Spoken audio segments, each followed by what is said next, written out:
Hi guys, everyone, good night. So, hari ni kita ada datangkan satu buah Toyota Alphard generasi baru AGH40. Yang ni dia perubahan sangat menarik pada bahagian body, full body daripada teknologi TNGA.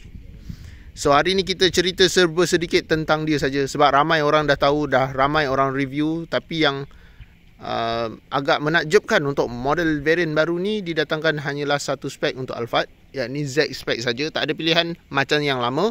Ada X, ada S, ada SA, ada Type Gold.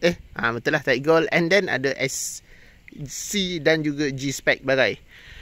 Tapi untuk abang-abang, akak-akak kita semua, boleh nampak yang ni generasi baru lebih menakjubkan dari segi susun atur dalaman serta kepuasan pemanduan. Feel pemanduan tu memang yang ni lebih rancak. Enjin dia dah dia tune up, so kita tak ada rasa body berat, under power, tak ada. Yang ni dia memang sharp, seronok, sedap.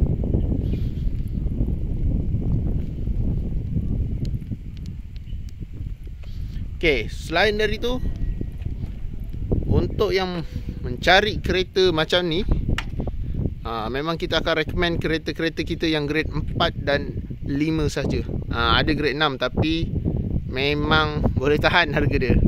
Let's go, kita tengok pada bahagian dalaman.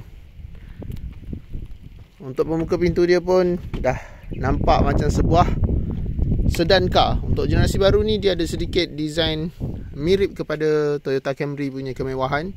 Dia tidak meletakkan sedikit design untuk sebuah MPV macam model AGH30. Yang ni seat dia pun kalau kita perasan dia lebih rendah ke bawah. Dia tak sama dengan AGH30. Kalau AGH30 seat dia tinggi sedikit, walaupun lantai dia zahir dia lebih tinggi untuk model ni. Sebab tu dia datang dengan side step macam ni. Yang ni pun optional, side step ni optional. Okay, screen infotainment 12.8 inci tak silap. And then push start button dia dekat atas. Konsol tengah dia macam ni, memang besar. Tombol gear dia pun dah lebih normalisasikan daripada generasi kereta. DIM juga yang ni adalah optional.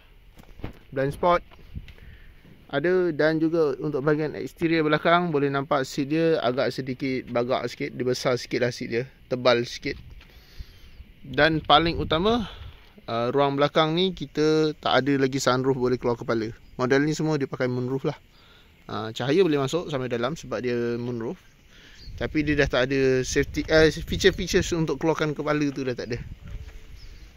Okay, jom kita tengok bahagian belakang pula. Untuk boot space dia agak sedikit besar jika bandingkan dengan model lama sebenarnya. Sebab yang ni seat dia boleh ditarik daripada row yang terakhir. Kalau untuk model lama dia kena tarik ke depan sikit baru boleh flip. So yang ni dia boxy sikit belakang. Kereta ni lebih panjang, lebih tinggi, tetapi lebar dia sama. Tetapi untuk bahagian interior dia, dia agak sedikit shape box. Dia tak macam model lama. Model lama dia ada lekukan. Yang ni dia shape betul. Jadi seat atur dalaman, susun atur dalaman dia lebih bagus lah untuk model ni. Boleh nampak interior dia macam ni. Memang pada saya kereta ni dia mengekalkan struktur kemewahan, dan dia menghilangkan rasa kosong bila kita duduk untuk generasi lama tu. So pada kawan-kawan yang berminat nak cari Toyota Alphard generasi baru macam ni, harga bawah 300,000 dah boleh dapat dengan kita. Yang mana nak 2024 pun kita ada dalam 300 something saja. Spek dia ada macam-macam. Ada yang ada datang dengan HUD, head up display. And then ada dengan side step, ada datang dengan body kit full GR, ataupun datang dengan body kit daripada Modelista. Selain tu sport rim dia original 18 inci macam ni. Kalau variant turbo kita ada satu unit adalah Velfire. Yang tu TAH45, kita datang 4 wheel drive 2.0 turbo.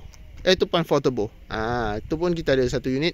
Harga below 350,000. Yang ni kita jual bawah 300,000.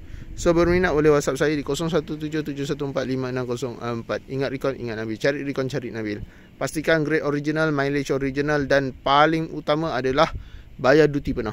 Okay, bye bye. Assalamualaikum.